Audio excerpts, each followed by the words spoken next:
Libya থেকে Italy যাওয়ার পথে নৌকাডুবিতে প্রাণ হারানোর শরীয়তপুরের 4 জনের বাড়িতে শুধুই আহাজারি, লাশ দ্রুত ফিরিয়ে আনার দাবি। আমার সন্তান দুইটারে একটু দেখতে সরকারের কাছে আকুল আবেদন, আমাদের লাশটা যেন আমরা ফেরত পাই। আমার ভাই জীবন গেছে, আর এই দালালের আমরা বিচার চাই। ইউরোপের অস্ট্রিয়ায় লরি থেকে বেশ কয়েকজন বাংলাদেশি সহ 26 অভিবাসী উদ্ধার। দেখছিলেন প্রধান শিরোনাম। রাত 11টার সময় সঙ্গে আছি আমি পারমিতা হিম এবং আমি সাইফুল রুদ্র। এবার অন্যান্য শীর্ষ সংবাদ। দেশে রাষ্ট্রীয়ভাবে চলছে গুম খুন, র্যাব পুলিশ সরকারি নির্দেশে এসব করছে, মন্তব্য বেগম জিয়ার। জাতিসংঘের অধীনে তদন্তের আহ্বান। শোক দিবস উপলক্ষে রাজধানীতে আওয়ামী লীগের বিশাল শোক র্যালি। জঙ্গিদের মদদ দিয়ে দেশে হত্যার রাজনীতি চালাচ্ছে বিএনপি, অভিযোগ দলীয় নেতাদের। সিলেটে শাহজালাল বিজ্ঞান ও প্রযুক্তি বিশ্ববিদ্যালয়ে ভিসির পদত্যাগ দাবিতে শিক্ষকদের কর্মসূচি, ছাত্রলীগের বাধায় পণ্ড, হাতাহাতি, শিক্ষক লাঞ্ছিত। ধাক্কা মেরে গিয়ে ঢুকছে এই ছাত্রলীগকে পুষছেন কেন? ওনারা স্টুডেন্টসদের লাগিয়ে দিয়েছেন টিচার্সদের বিরুদ্ধে। বর্ষা শেষে রাজধানীর হাসপাতালগুলোতে বাড়ছে ডেঙ্গু রোগীর সংখ্যা। চলতি মাসেই শনাক্ত 657 জন। পূর্ব প্রস্তুতি থাকায় নিয়ন্ত্রণে ছিল মৃত্যুহার, দাবি স্বাস্থ্য অধিদপ্তরের। এবং কোরবানির ঈদে চামড়া পাচার রোধে সীমান্তে কড়া নজরদারি থাকবে, ঘোষণা স্বরাষ্ট্রমন্ত্রীর। মৌসুমী ব্যবসায়ীদের জন্য আগে ভাগেই চামড়ার দাম নির্ধারণের পরামর্শ।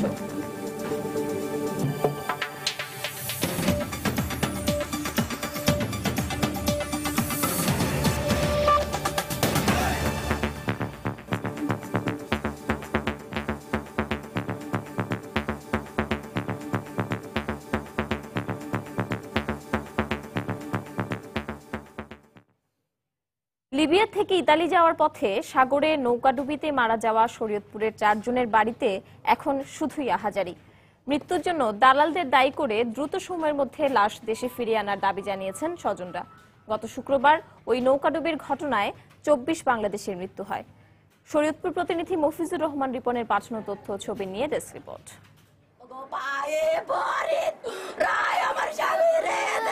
টেলিভিশনে স্বামীর মৃত্যুর খবর জানতে পেরে 2 শিশু সন্তান নিয়ে দিশেহারা হয়ে পড়েছেন মন্তারা বেগম। এই সন্তানদের ভবিষ্যৎ নিশ্চিত করতেই 4 বছর আগে মিশর গিয়েছিলেন নড়িয়া উপজেলার কাজী শুকুর গ্রামের কাজী জাকির হোসেন। সেখান থেকে 2013 সালে যান লিবিয়া। আর লিবিয়ায় দালাল চক্রকে কয়েক লক্ষ টাকা দিয়ে অবৈধভাবে সাগর পথে ইতালিতে যাওয়ার চেষ্টা করেছিলেন জাকির। কিন্তু ভূমধ্য সাগরের লিবিয়া উপকূলে নৌকাডুবি কেড়ে নেয় জাকির হোসেনের সব স্বপ্ন। আমার সন্তান দুইটারে একটু দেখতে আমি তো এই বাসা নয়া থাকতে পারো আর খবর। এদিকে নৌকাডুবির ঘটনায় নিহত একই উপজেলার ভুমখাড়া ইউনিয়নের ঢালিকান্দি গ্রামের সুমনের বাড়িতেও চলছে স্বজনদের আহাজারি। সংসারে সচ্ছলতা আনতে 1.5 বছর আগে লিবিয়া পাড়ি জমান তিনি। আমি কইছি ভালো হইলে যাস নাইলে যাস না আল্লাহ, আমাকে তুই যাই ওই ফোন দিস 3 দিন পর বললো মা তুমি দোয়া করো আল্লাহর কাছে। প্রিয়জনের লাশ দ্রুত দেশে ফিরিয়ে আনার দাবি জানিয়েছেন স্বজনরা। একই সাথে দালাল চক্রের বিচারের দাবি জানান এলাকাবাসী। দালালরা যদি ট্রলারে না নিয়ে তারা অন্যভাবে নিত তাইলে মনে হয় মারা যেত না, তাই মারা গেছে। সরকারের কাছে আকুল আবেদন, আমাদের লাশটা যেন আমরা ফেরত পাই। অবৈধভাবে দালাল টাকা পয়সা নিয়ে আমার ভাইকে ট্রলারে পাঠানে, আমার ভাই জীবন গেছে, আর এই দালালের আমরা বিচার চাই। অন্যদিকে চামটা গ্রামের স্বপন এবং ঝিঝারি গ্রামের আজাদের মৃত্যুর খবর পেয়ে কান্নায় ভেঙে পড়েন স্বজনরা। গত বৃহস্পতিবার লিবিয়া থেকে ইউরোপগামী এই নৌকাডুবির ঘটনায় 24 বাংলাদেশের মৃত্যু হয়। এর মধ্যে 4 জনের বাড়ি শরীয়তপুরে। সময় সংবাদ, শরীয়তপুর। এদিকে কোনোভাবেই ঠেকানো যাচ্ছে না ইউরোপের উন্নত দেশগুলোতে অভিবাসীদের স্রোত। এদের মধ্যে আছে অনেক বাংলাদেশিও, যারা ইউরোপের বিভিন্ন দেশে আশ্রয় শিবিরে মানবেতর পরিস্থিতির মধ্যে দিন কাটাচ্ছে। অন্যদিকে ইউরোপের অস্ট্রিয়ায় একটি লরি থেকে কয়েকজন শিশু সহ 26 অভিবাসীকে উদ্ধারের কথা জানিয়েছে স্থানীয় পুলিশ। বার্তা সংস্থা বিবিসি জানিয়েছে এই 26 জনের মধ্যে বেশ কয়েকজন বাংলাদেশিও রয়েছেন। দালালদের সহযোগিতায় পশ্চিম ইউরোপের গন্তব্যে পথ ধরেছিলেন এই মানুষগুলো, কিন্তু হাঙ্গেরি সীমান্ত পার হওয়ার সময় ধরা পড়ে নিরাপত্তা বাহিনীর হাতে। ঠাঁই হয় বুদাপেস্টের এই অস্থায়ী শিবিরে। এদের বেশিরভাগই সিরিয়া, আফগানিস্তান ও পাকিস্তানের নাগরিক। খোঁজ পাওয়া গেল বাংলাদেশিরও।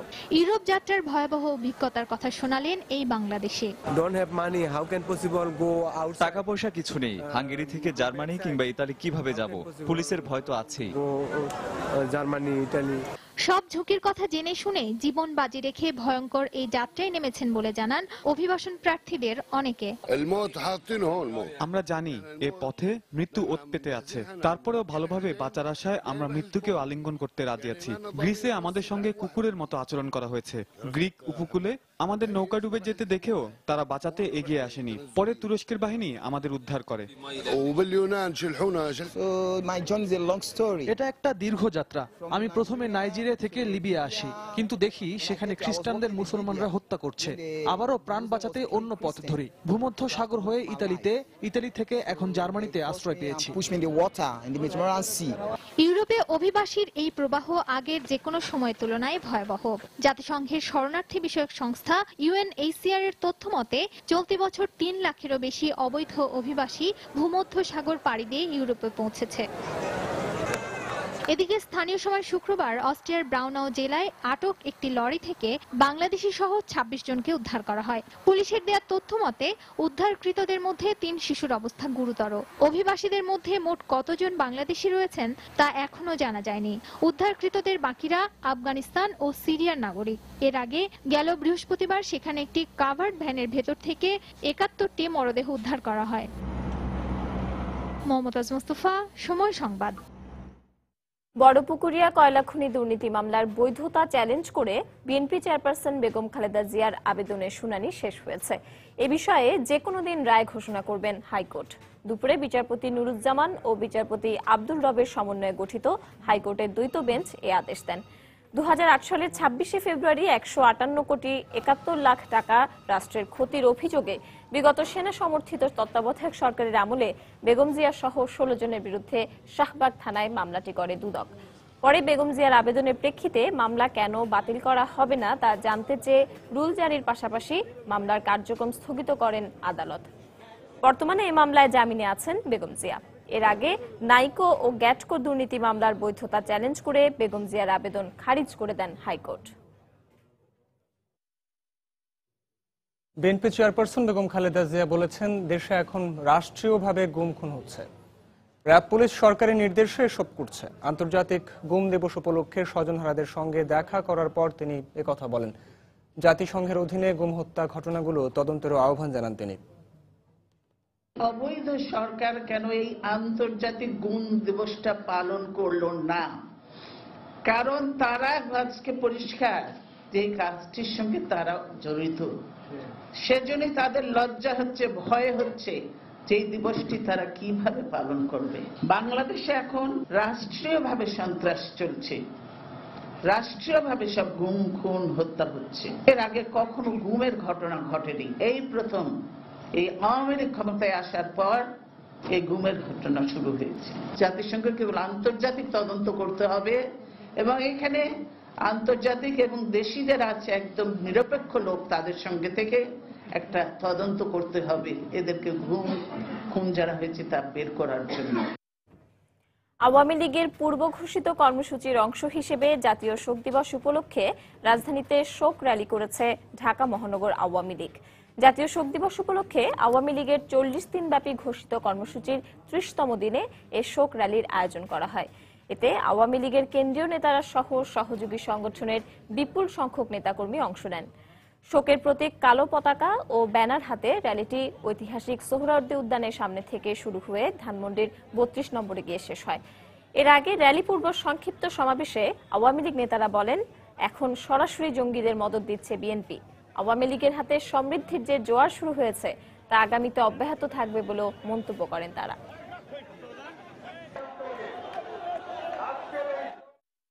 বঙ্গবন্ধুর খুনি যারা মূল পরিকল্পনাকারী, যারা ষড়যন্ত্রকারী, তাদেরকে আমাদের বিচারে কাঠগড়ায় দাঁড় করাতে হবে। 71-এর ঘাতক, 75-এর ঘাতক 2004 সালের 21শে আগস্টের গ্রেনেড হামলাকারী সবাই এক সূত্রে গাঁথা, তাদেরকে আলাদা করে দেখার সুযোগ নেই। এরাই মৌলবাদী, এরাই আজকে জঙ্গি, এরাই আজকে হরকতুল জিহাদ বা বিভিন্ন নামে আনসারুল্লাহ টিম বিভিন্ন নামে বাংলাদেশে জঙ্গি তৎপরতা চালাচ্ছে। এদেরকে মদত দিচ্ছে বিএনপি জামাত, সরাসরি এদের সাথে তারা সম্পৃক্ত। শেখ হাসিনার অগ্রযাত্রাকে ব্যাহত করার জন্য খালেদা জিয়া জঙ্গিদের নিয়ে বাংলাদেশে ষড়যন্ত্রে লিপ্ত রয়েছেন। একজন ষড়যন্ত্র করে বাংলাদেশে দাঁড়িয়ে, আর একজন দাঁড়িয়ে লন্ডনে বসে ষড়যন্ত্র করছে। মা এবং ছেলে উভয়ে বসে বাংলাদেশ থেকে সর্বনাশ করার জন্য লিপ্ত রয়েছেন। বঙ্গবন্ধু আপনার একটা কোথায় আছে জানি না, আপনি দেখে যান আজকে বাংলাদেশের মানুষ আপনার কন্যার নেতৃত্বে পেট ভরে খাচ্ছে এবং খাদ্য রপ্তানি করছে। বঙ্গবন্ধু বলতেন, আমার জীবনের স্বপ্ন ক্ষুধায় অন্ন, পরনে বস্ত্র পায়। বঙ্গবন্ধু আপনি দেখে যান আপনার কন্যার নেতৃত্বে বাংলার মানুষ আজকে পরনে বস্ত্র আছে, মানুষের মতো সে জীবন যাপন করছে। সিলেট শাহজালাল বিজ্ঞান ও প্রযুক্তি বিশ্ববিদ্যালয়ে উপাচার্যের পদত্যাগের দাবিতে শিক্ষক ও শিক্ষার্থীদের কর্মসূচি ছাত্রলীগের বাধায় পণ্ড হয়ে গেছে। এ সময় ছাত্রলীগ ও ভিসি বিরোধী শিক্ষকদের মধ্যে হাতাহাতির ঘটনা ঘটে। ঘটনার সময় ছাত্রলীগ নেতাকর্মীদের হাতে লাঞ্ছিত হবার অভিযোগ করেছেন শিক্ষক ও কর্তব্যরত সাংবাদিকরা। এ ঘটনায় ক্যাম্পাসের পরিবেশ স্বাভাবিক রাখতে বাড়তি পুলিশ মোতায়েন করা হয়েছে। উপাচার্যের পদত্যাগের দাবিতে সকাল 8:30টার দিকে বিশ্ববিদ্যালয়ের প্রশাসনিক ভবনের সামনে পূর্বঘোষিত অবস্থান কর্মসূচিতে অংশ নিতে সমবেত হন মহান মুক্তিযুদ্ধের চেতনায় উদ্বুদ্ধ শিক্ষক পরিষদের ব্যানারে আন্দোলনরত শিক্ষকরা। কিন্তু এর আগে থেকেই সেখানে অবস্থান নেয় ছাত্রলীগের নেতাকর্মীরা। শিক্ষকরা অবস্থান নিতে চাইলে বাধা দেয় ছাত্রলীগ। কথা কাটাকাটির এক পর্যায়ে দুপক্ষের মধ্যে হাতাহাতির ঘটনা ঘটে। এ সময় ডক্টর মোহাম্মদ জাফর ইকবালের স্ত্রী অধ্যাপক ইয়াসমিন হক সহ বেশ কয়েকজন শিক্ষক লাঞ্ছিত হন। এই হামলার জন্য উপাচার্যকে দায়ী করেন শিক্ষকরা। ছাত্রলীগের তারা এখান থেকে আমাদের উপর অতর্কিত হামলা চালিয়েছে এবং বিসির নেতৃত্বে এটা হয়েছে। আমরা ভিতরে ঢুকতে দিব না, তাই ওরা ধাক্কা মেরে গিয়ে ঢুকছে। এই ছাত্রলীগকে পুষছেন। 7 বছর কারা চালিয়েছে এই ইউনিভার্সিটি, কারা চালিয়েছে। এখন কথা বলে সার্টিফিকেট পায় না। সব ক্লাস চলছে, কন্ট্রোলার অফিস খোলা আছে, সবকিছু ওপেন আছে। কোথা থেকে তারা সার্টিফিকেট পায় না? এগুলি ছাত্ররা যেভাবে আমাদের শিক্ষকদের উপর হামলা করেছে, তারা যদি আমার ছাত্র হয়ে থাকে তাহলে আমার গলায় দড়ি দিয়ে মরা উচিত। শিক্ষকদের এমন অভিযোগ অস্বীকার করে উপাচার্য অধ্যাপক ডক্টর আমিনুল হক ভূঁইয়া জানান, শিক্ষকরাই তাকে কার্যালয়ে ঢুকতে বাধা দিয়েছে। আমি যখন ঢুকি আমার স্ট্যান্ড প্রক্টররা আমাকে এগিয়ে নিয়ে আসছেন এবং যেহেতু সামনে একটা জটলা ছিল, বরঞ্চ আমি দেখেছি আমাকে ফারুক উদ্দিন, পরবর্তীতে ইয়াসমিন হক, পরবর্তীতে ডক্টর মোহাম্মদ ইউনুস বাধা দিয়ে তারপর ঢুকে গেছি। এদিকে শিক্ষকদের উপর হামলার কথা অস্বীকার করেছে ছাত্রলীগের নেতাকর্মীরা। পরিষ্কার ভাষায় বলতে চাই যে ছাত্রলীগ এই আন্দোলনের সঙ্গে সাংগঠনিকভাবে জড়িত নয়। এটা ছাত্রলীগের কোনো সাংগঠনিক সিদ্ধান্ত নয়। এই আন্দোলন হয়েছে সাধারণ শিক্ষার্থীদের ব্যানারে। বিশ্ববিদ্যালয়ের দুর্নীতি ও শিক্ষকদের সাথে অসৌজন্যমূলক আচরণের অভিযোগ এনে গত 13 এপ্রিল উপাচার্যের বিরুদ্ধে আন্দোলন শুরু করেন মুক্তিযুদ্ধের চেতনায় উদ্বুদ্ধ শিক্ষক পরিষদ। আন্দোলনের এক পর্যায়ে উপাচার্য 22 এপ্রিল থেকে 2 মাসের ছুটি কাটাতে বাধ্য হন। আব্দুল আহাদ, সময় সংবাদ, সিলেট। রাত 11টার সময় আরো থাকছে। জীবনযুদ্ধে জয়ী হয়ে বাংলাদেশ শারীরিক প্রতিবন্ধী ক্রিকেট দল এখন ব্যাট বলের লড়াইয়ে 5 জাতির আন্তর্জাতিক আসরে সেরা হওয়ার প্রত্যাশা।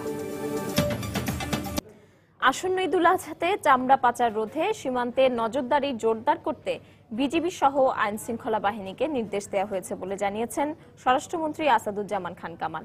একই সাথে মৌসুমী চামড়া ব্যবসায়ীদের কারসাজি ঠেকাতে ঈদের আগেই চামড়ার দাম নির্ধারণের জন্য ব্যবসায়ীদের অনুরোধ করা হয়েছে।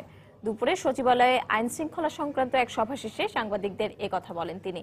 এছাড়া কোরবানির পশুর বর্জ্য দ্রুত অপসারণে সিটি কর্পোরেশনকে নির্দেশনা দেওয়ার কথা জানান স্বরাষ্ট্রমন্ত্রী। চামড়া যাতে আমাদের সীমান্ত দিয়ে ওই পারে না যায় সেই জন্য বিজিবি এবং অন্যান্য এটা খেয়াল রাখবেন। হঠাৎ করে এই মৌসুমি কিছু ক্রেতা চামড়ার বাজারে প্রবেশ করেন, তারা কখনো বেশি কখনো কম এই ধরনের ব্যবস্থা তৈরি করে। এই ধরনের ব্যবস্থা যাতে না করতে পারে সেই জন্য আমরা ট্যানারি ওনার্সকে মালিকদেরকে আমরা রিকোয়েস্ট করেছি তারা যেন একটা দাম নির্ধারণ করে দেন। এবারও আমরা সিটি কর্পোরেশনগুলোকে আমরা বলেছি যাতে এই বর্জ্য ব্যবস্থাটা তারা যেন সঠিকভাবে ব্যবস্থা নেন এবং যথাসময়ে এইগুলো যেন ক্লিয়ার হয়ে যায়।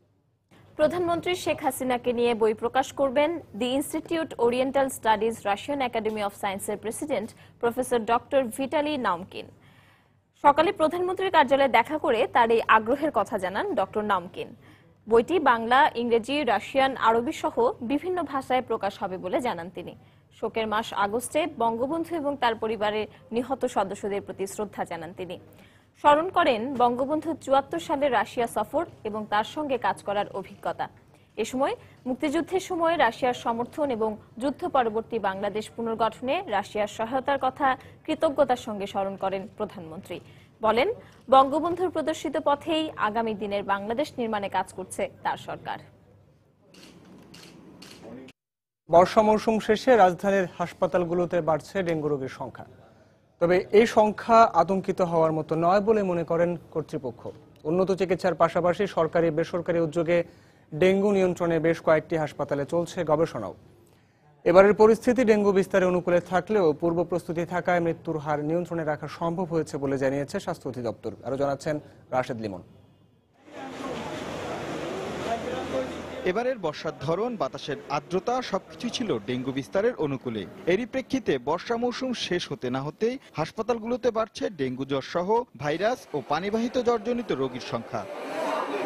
স্বাস্থ্য অধিদপ্তরের তথ্য মতে এবছর ঢাকার মোট ২৪টি হাসপাতালে ৭৫৯ জন ডেঙ্গু রোগী শনাক্ত করা হয়েছে, যার মধ্যে চলতি মাসেই আক্রান্ত হয়েছে ৬৫৭ জন। তবে ডেঙ্গুর জন্য বিপজ্জনক এই আগস্ট মাসে মৃত্যুর ঘটনা না ঘটায় বিষয়টা নিয়ে আতঙ্কিত নন চিকিৎসকরা। জ্বর দেখা দিলেই একটু বাড়তি সতর্ক থাকার পরামর্শ তাদের। জ্বরের রোগীগুলা বর্তমানে তুলনামূলকভাবে অন্যান্য সময়ের চেয়ে হাসপাতালে বেশি ভর্তি হচ্ছে, আউট পেশেন্টে বেশি আসছে। ডেঙ্গু জ্বরের প্রাথমিক পরামর্শ এবং অন্যান্য ভাইরাস জ্বরগুলোর মধ্যে একই রকম। ওদেরকে আমরা বলি যে ৩টা চিকিৎসা দরকার। একটা হচ্ছে বিশ্রাম, আর হচ্ছে প্রচুর পরিমাণে পানি খাওয়া এবং খাবারটা স্বাভাবিক রাখতে চেষ্টা করা। এদিকে স্বাস্থ্য অধিদপ্তরের ডেঙ্গু ভাইরাস উপজাত শনাক্তকরণ, লার্ভা জরিপ প্রকল্পের পাশাপাশি বেসরকারি উদ্যোগেও চলছে ভাইরাস নিয়ন্ত্রণে গবেষণার কাজ।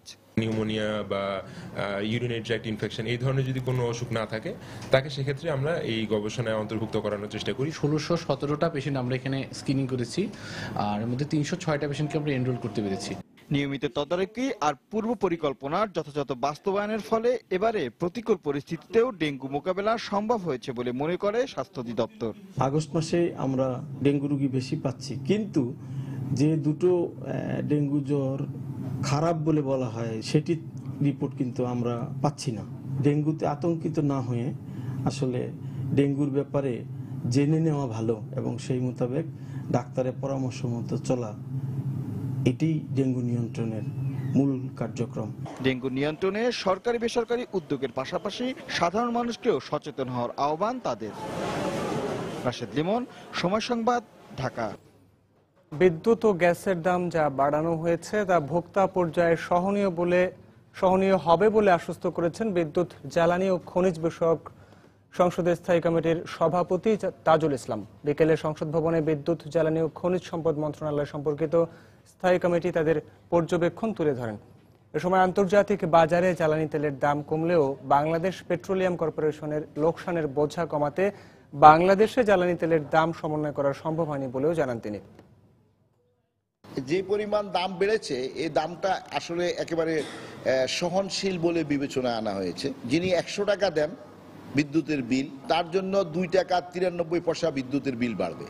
বিদ্যুতের মূল্যের এরকম বর্ধনের জন্য আমি মনে করি কোনো বিদ্যুৎ ভোক্তা কনজিউমার ক্ষতিগ্রস্ত হবে বলে আমরা মনে করি না আর কি। গ্যাসটা আমাদের প্রাকৃতিক সম্পদ, এটার একটা আন্তর্জাতিক মূল্য আছে এবং সে মূল্যের কে বিবেচনায় রেখে আমাদেরও গ্যাসের মূল্য নির্ধারণ করা উচিত। আমাদের জাতীয় অর্থনৈতিক অগ্রগতিটা অব্যাহত রাখার জন্য আমার মনে হয় আমাদেরকে খুব সুবিবেচনা প্রসূত সিদ্ধান্ত নেওয়া উচিত। গরম পানি ঢেলে ব্রাহ্মণবাড়িয়ার বিভিন্ন সড়ক ও মহাসড়কের পাশের শত শত সরকারি গাছ নিধন করছে দুর্বৃত্ত চক্র। প্রকাশ্যে একের পর এক গাছ নিধন করা হলেও রহস্যজনক কারণে নীরব বন বিভাগ। এই অবস্থায় পরিবেশের ভারসাম্য ও জীববৈচিত্র্য হুমকির মুখে পড়ার আশঙ্কা করছেন বিশেষজ্ঞরা। ব্রাহ্মণবাড়িয়া থেকে জুয়েলুর রহমানের ছবি ও উজ্জ্বল চক্রবর্তীর পাঠানো তথ্য নিয়ে ডেস্ক রিপোর্ট।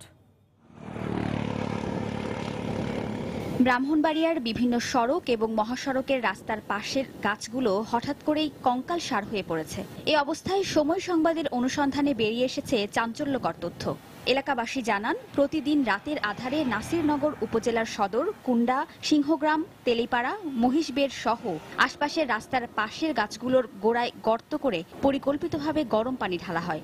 এতে ধীরে ধীরে তরতাজা গাছগুলো মরে যায়। পরে চোরাই চক্রের সদস্যরা প্রথমে মরা গাছগুলোর ডালপালা কেটে নেয়, তারপর পুরো গাছটাকেই কেটে নিয়ে চলে যায় তারা। অনেকবার দাওয়া করছি অনেকজনকে, কিন্তু আমরা চিনতে পারি নাই। অনেকদিন ধরে গাছ দেখতেছে, একটা পর্যায়ে দেখি সব গাছ একদিনে আপনার উদা হয়ে যাচ্ছে। প্রভাবশালী লোকদের ছত্রছায়ায় মানুষজন এটা যারা করতেছে, তারা ছত্রছায়ায় এখনো আমাদের এলাকায় আছে। যারা কাটছিরা এরাই সুরারের লোকে জড়িত। গাছ কেটে নেওয়ার বিষয়টি স্বীকার করে ব্রাহ্মণবাড়িয়া সড়ক ও জনপথ বিভাগের কর্মকর্তা জানান, সড়ক মহাসড়কে বিভিন্ন বেসরকারি সংস্থা চুক্তি করে গাছগুলো লাগিয়েছিল, কিন্তু গাছগুলো মরে যাওয়ায় গাছ কাটার অনুমতি চেয়েছে সংস্থাগুলো। রোডসাইন হাউজের সাথে একটা চুক্তি করেছে, যাবতীয় রক্ষণাবেক্ষণ এবং অন্যান্য দায় দায়িত্ব প্রশিকা এবং তাদের যে সুবিধাভোগী জনগোষ্ঠী আছে সামাজিক বনায়নের মাধ্যমে তারাই এগুলো দেখাশোনা করে থাকে। উদ্ভিদ বিশেষজ্ঞরা বলছেন, গরম পানির কারণে উষ্ণ মাটিতে গাছের কোষগুলো পানি এবং খনিজ লবণ পরিশোধন ক্ষমতা হারিয়ে ফেলে। গাছ যদি পানি শোষণ করতেই না পারে, তাহলে তার পক্ষে বেঁচে থাকাটা সম্ভব না। একাধিক কোষ এভাবে মরতে মরতে দেখা যায় যে একটা সময় তার মূল তার সমস্ত কার্যকারিতা হারিয়ে ফেলে। আর পরিবেশবিদরা বলছেন, অব্যাহতভাবে গাছ নিধন করা হলে পরিবেশের পাশাপাশি জীববৈচিত্র্য হুমকির মুখে পড়বে। গাছ না বাঁচলে এই প্রকৃতি বাঁচবে না এবং পরিবেশের ভারসাম্য রক্ষা হবে না। গাছ যাতে না কাটতে পারে একটা প্রতিরোধ আমাদের সবার, যার যার যে অবস্থানে আছে এটা করা উচিত। কুমিল্লা অঞ্চলের বিভাগীয় বন কর্মকর্তা জানান, এ ব্যাপারে তদন্ত করে প্রয়োজনীয় ব্যবস্থা নেওয়া হবে। দুষ্ট প্রকৃতির লোক যারা আছে শনাক্ত করতে পারি, অবশ্যই আমরা তাদের বিরুদ্ধে আইনগত ব্যবস্থা নেব। সংশ্লিষ্টরা জানিয়েছেন, দুর্বৃত্ত চক্র ৪৫ কিলোমিটার দীর্ঘ ব্রাহ্মণবাড়িয়া নাসিরনগর সড়কের দুপাশের অন্তত ৫ শতাধিক গাছ গরম পানি থেরাপি দিয়ে মেরে ফেলেছে। সময় সংবাদ, ব্রাহ্মণবাড়িয়া।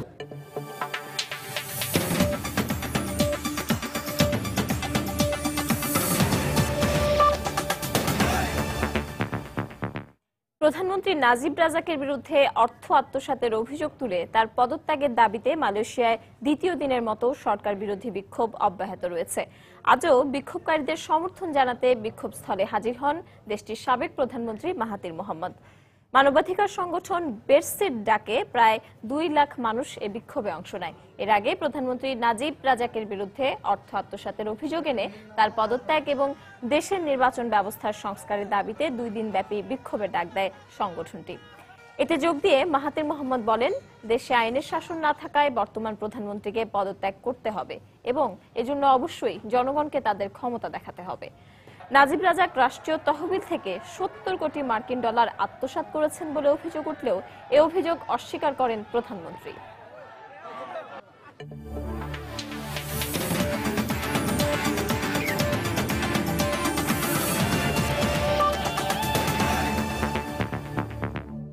জীবনযুদ্ধে জয়ী হয়ে এখন ব্যাট বলের লড়াই জয় করার মিশনে নামছে তারা। প্রস্তুতি নিচ্ছে ঘরের মাটিতে লাল সবুজের পতাকা আরো উচ্চতায় তোলার। ক্লান্তিহীন অনুশীলনে নিজেকে সঁপে দিয়েছেন, অথচ কতই না বাধা। হাত নেই, পা নেই, নেই দাঁড়িয়ে থাকার সামর্থ্যটুকু। কিন্তু ক্রিকেট দিয়ে ৫ জাতির আন্তর্জাতিক আসরে সেরা হতে চায় বাংলাদেশ শারীরিক প্রতিবন্ধী ক্রিকেট দল। আগামী ২রা সেপ্টেম্বর শুরু হচ্ছে প্রতিবন্ধী ক্রিকেটের এই লড়াই। সাভার বিকেএসপি থেকে ফিরে আরো জানাচ্ছেন শান্ত বিশ্বাস। জীবনযুদ্ধে জয়ী হয়েছেন, সীমাবদ্ধতাকে জয় করেছেন, বাধা এসেছিল কিন্তু দমে যাননি। অপূর্ণ স্বপ্ন পূরণে এবার হাতে তুলেছেন ব্যাট বল। ক্রিকেট খেলা দিয়ে নিজেকে চেনাতে চান বিশ্বব্যাপী। হাঁটি হাঁটি পাপা করে ছোট স্বপ্নটা আজ বড় হতে শুরু করেছে, কারণ এখন তারা জাতীয় শারীরিক প্রতিবন্ধী দলের ক্রিকেটার, অদম্য টাইগার। এর আগেও বেশ কটি আন্তর্জাতিক আসরে অংশ নিয়েছিল এই দলটি, তবে এবার প্রেক্ষাপট ভিন্ন।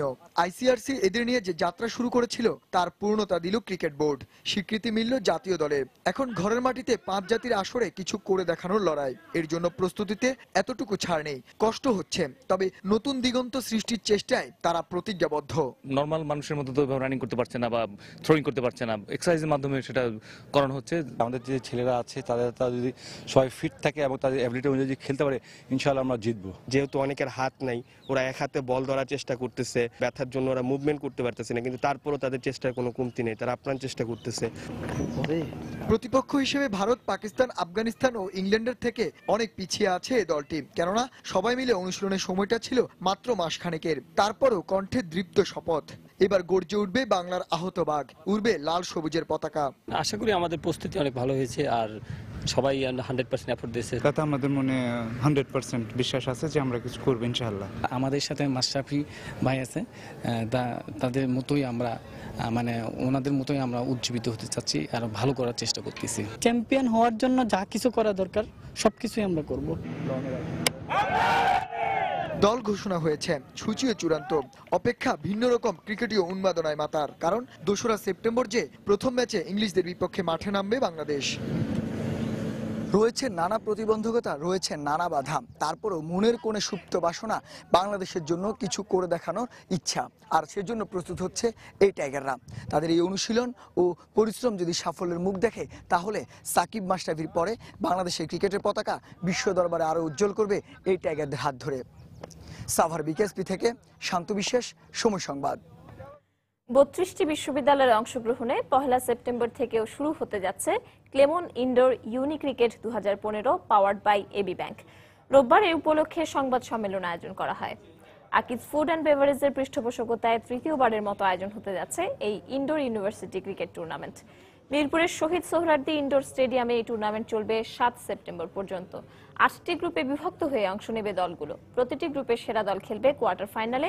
চ্যাম্পিয়ন দলের জন্য প্রাইজ মানি থাকবে 5 লাখ টাকা ও রানার্স আপ দল পাবে 2 লাখ টাকা। এছাড়াও গ্যালারিতে খেলা দেখতে আসা দর্শকদের জন্য আকর্ষণীয় পুরস্কার থাকবে বলে জানানো হয়। রাত 11টার সময় এই পর্যায়ের শীর্ষ সংবাদ জানিয়ে দিচ্ছি আরেকবার। লিবিয়া থেকে ইতালি যাওয়ার পথে সাগরে নৌকাডুবিতে প্রাণ হারানোর শরীয়তপুরের 4 জনের বাড়িতে এখন শুধু শোক, দ্রুত লাশ দেশে ফিরিয়ে আনার দাবি স্বজনদের। দেশে রাষ্ট্রীয়ভাবে চলছে গুম খুন, র্যাব পুলিশ সরকারি নির্দেশে এসব করছে, মন্তব্য বেগম জিয়ার। জাতিসংঘের অধীনে তদন্তের আহ্বান। শোক দিবস উপলক্ষে রাজধানীতে আওয়ামী লীগের বিশাল র্যালি। জঙ্গিদের মদদ দিয়ে দেশে হত্যার রাজনীতি চালাচ্ছে বিএনপি, অভিযোগ দলীয় নেতাদের। সিলেটের শাহজালাল বিজ্ঞান ও প্রযুক্তি বিশ্ববিদ্যালয়ে ভিসির পদত্যাগ দাবিতে শিক্ষকদের কর্মসূচি ছাত্রলীগের বাধায় পণ্ড, হাতাহাতি, শিক্ষক লাঞ্ছিত। ধাক্কা মেরে গিয়ে ঢুকছে এই ছাত্রলীগকে পুষছেন কেন? ওনারা স্টুডেন্টসদের লাগিয়ে দিয়েছেন টিচার্সদের বিরুদ্ধে। এবং বর্ষা শেষে রাজধানীর হাসপাতালগুলোতে বাড়ছে ডেঙ্গু রোগীর সংখ্যা। চলতি মাসেই শনাক্ত 657 জন। পূর্ব প্রস্তুতি থাকায় নিয়ন্ত্রণে ছিল মৃত্যুহার, দাবি স্বাস্থ্য অধিদপ্তরের। দর্শক, এই ছিল রাত 11টার সময়। যে কোনো খবর পেতে ভিজিট করুন সময়নিউজ.tv আর সঙ্গে থাকুন সময়।